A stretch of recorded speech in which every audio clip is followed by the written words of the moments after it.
When I first started writing about the idea of a universal basic income to completely eradicate poverty, that was 4 or 5 years ago, and almost no one knew what I was talking about. You know, it was a completely forgotten idea. And now just a few years later, the idea is everywhere. You know, Finland has started an experiment.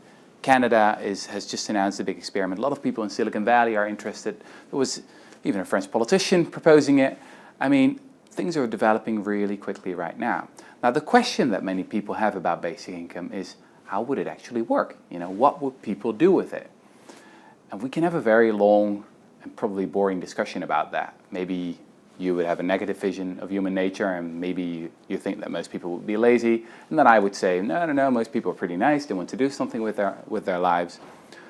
But what I think we should do is just look at the scientific evidence. Now, what happened in 1974 is that a small town called Dauphin in Canada introduced a basic income. So this town was called the town with no poverty. They completely eradicated poverty there. The experiment lasted for 4 years, quite a long time.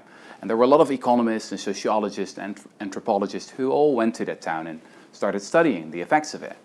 But after 4 years, there was no money left to analyze the results because there was a new conservative government and they said, you know, what kind of weird experiment is this? Stop this at once.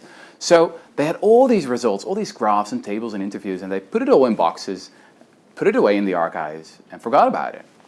It was only 25 years later that a Canadian professor found the records, did the analysis, and discovered that actually it was a huge success. Healthcare costs went down, crime went down, kids performed much better in school, mental health complaints went down, domestic violence went down, and no, people didn't work any less. Sure, sometimes they quit their job that they thought was completely meaningless and did more work that they really cared about, but that's a great thing, right?